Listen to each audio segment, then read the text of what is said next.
Welcome everybody to Sin City Living. My name is Jason and I'll be bringing you today's episode. As always, please hit those like and subscribe buttons. We have a ton of content for you guys coming out every single week, every single day generally. Occasionally miss a day like I did during the rodeo that is still ongoing right now.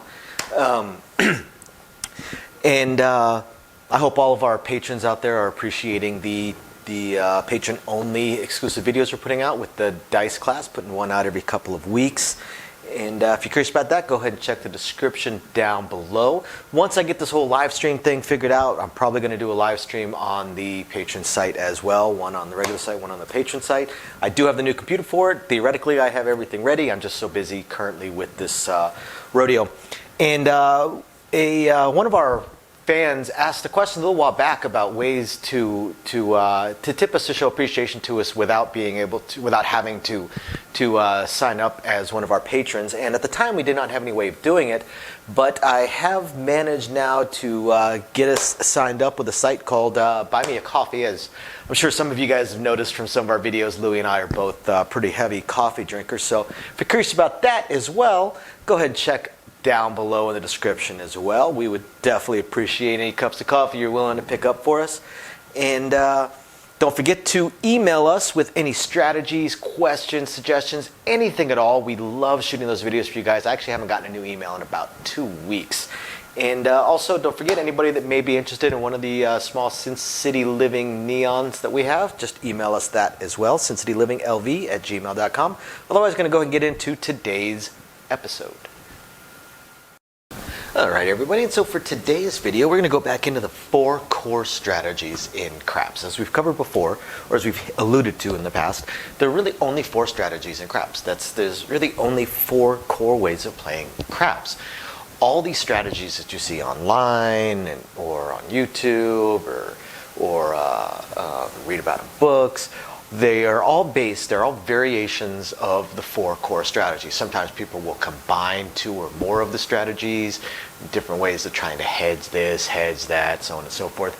Others will utilize this one of the core strategies, but they will try and change it here and there or have some different moves to it. So in the first video, we covered the come bet and pass line bet and come bet.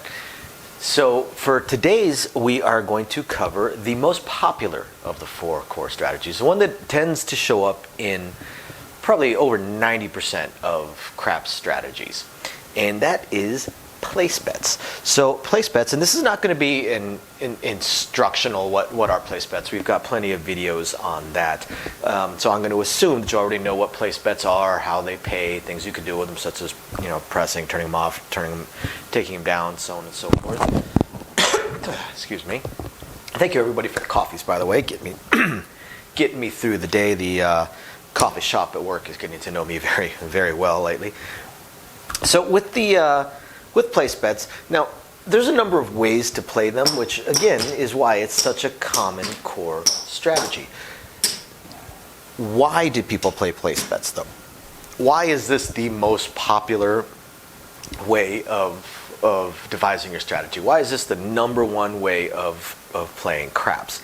There's a lot of reasons behind it, and each strategy is going to have a different reason for why it does it. Some of the more common reasons that people really, really, really like place bets is control. Unlike come bets, where you have no control over turning the bet off and on or taking it back down, place bets, they are entirely yours all the time.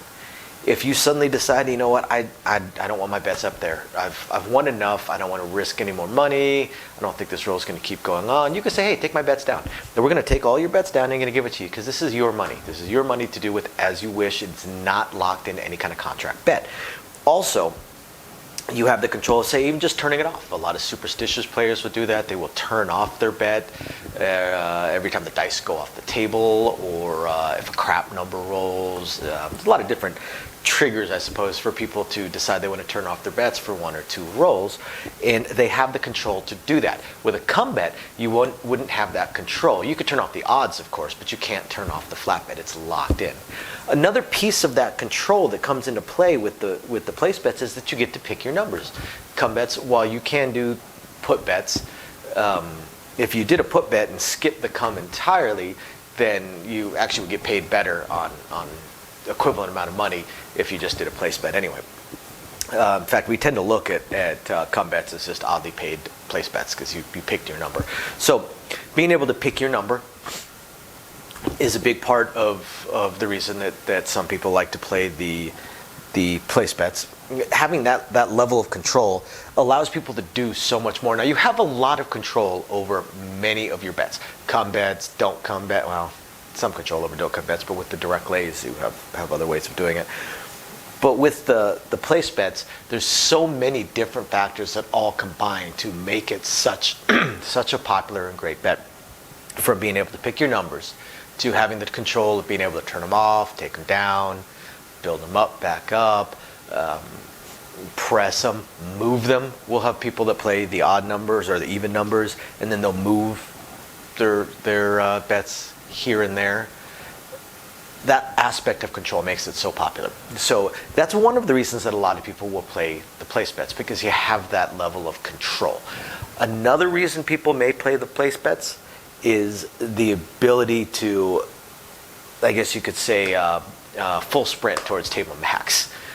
With come bets, because that flat bet always plays even money, yes, you can bring your bet up to table max. Every time it hits, you can of course press it. You've got your put bets and stuff like that. So you can definitely press it. But there's an ease of use factor that comes into play. One, you don't have to think about it quite so hard with place bets. And two, it doesn't interrupt the flow of the game. In fact, the game can flow very, very, very quickly with place bets. This being the number one thing that people bet is the number one thing that dealers interact with. So this right here, there are entire portions of dealing craps that is dedicated towards how to manipulate the place bets, because that's what so many people do.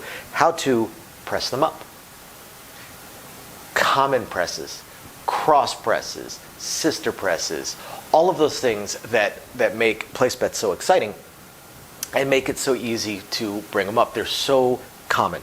We can pay these with our eyes closed. I mean, it's just so simple, so fast, so smooth. Even when we're approaching table max, we can pay these things at just a lightning fast pace, and it keeps the game flowing so much faster. All I have to do is pay it and hand it off. Get into things like, say, come bets. Again, you can press these up to table max as well in the same number of hits if you wanted to. But now we deal with having to cut out the payout, then having to collect it up, grab your bet, put your bet out, put the payment down. Now you have to come out into the table, collect up your money, take it up, leave whatever remaining bet that you want to place down there. It's a bunch of added steps that actually slows it down a lot. Come bets are very, very slow in relation to place bets, both from a dealer and from a player perspective. So it kind of doubles up the speed or the lack thereof, whereas place bets are very quick. We cut out the payouts, hand them off, and we're moving on to the next spot.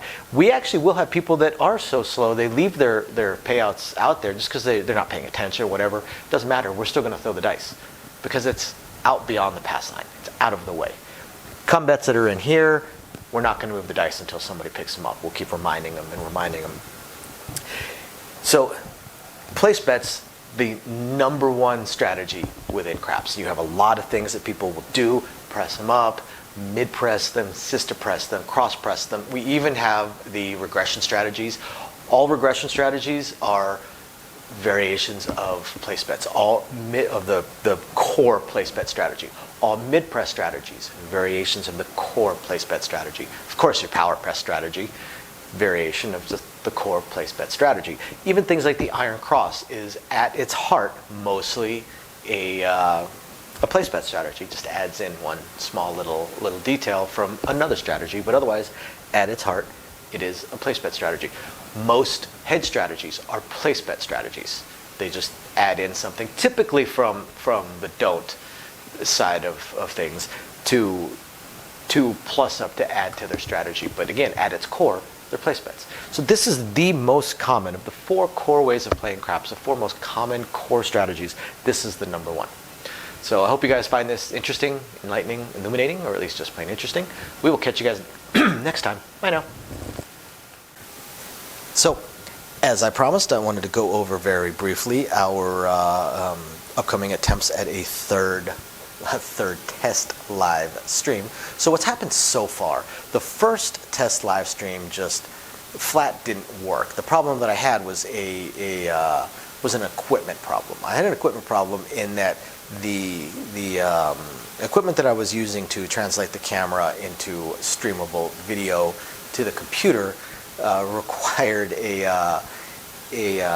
better USB port than the computer I was using at the time.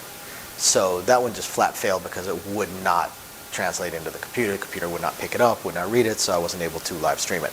So then, as I was looking through, because I'm a little bit of a tech head, as I was looking through all of my other stuff, because I do have 4 laptops here and 3 computers, I did find one that actually did have the newer style USB port. Unfortunately, it was actually my oldest laptop, but I figured, what the heck, let me give it a shot. What's the worst that can happen? And this time around, when I fired everything up, the video was actually translating onto the computer, so things were looking better. But then when I attempted to live stream, the computer was not powerful enough to be able to translate it and then upload it sufficiently. So it basically just uploaded a blank screen for the live stream. So what I am going to have to do is, and I'm already looking into all of my options, I'm going to upgrade my computer so I can add, what, a 7th, 8th computer to my household. And I'm going to go much, much higher, and I'm going to get a computer that is far more than I need for this, far, far, far more powerful than I need for this. That way, any future upgrades that I may do, the computer will be able to handle it.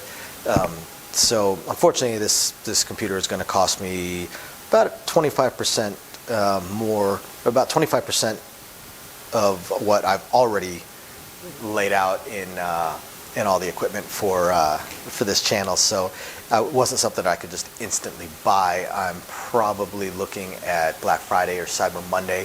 So hopefully I have it within the next couple of weeks, and then I'll do another test live stream and see if I can go from there. So I will definitely do at least one weekly live stream on our Patreon because they're the ones that are really helping us get this computer. And the other equipment that I'm going to get, because I figure if I'm buying the computer, I might as well buy the most high-end capture cards and things along those lines, get everything as good as possible, and then hopefully eventually get a better microphone for you guys. So yeah, that's where we stand on the live stream. As soon as I have the computer and I do the test, which will be in a few weeks, like I said, got to order it in a week or 2, then I have to wait for it to ship. Plus, we have probably the biggest event of the year coming up, the NFR National Finals Rodeo. So I'm basically working 2 weeks straight, as is my wife. So not going to have a whole lot of time. But once we get all that under control, then we'll figure out. There's been some schedule changes to myself, some schedule changes to my wife, and some upcoming schedule changes to my wife as well. So hopefully we can get all the scheduling figured out, so I know when I'll be able to live stream as well. My initial plan of Thursdays at 6 o'clock is already out the window. I'm at work at that point now. So we will get it all figured out, and we will let you guys know, I promise. And otherwise, I hope you guys have found this interesting, enlightening, illuminating, or at least just plain fun. And we will catch you guys next time. Bye now.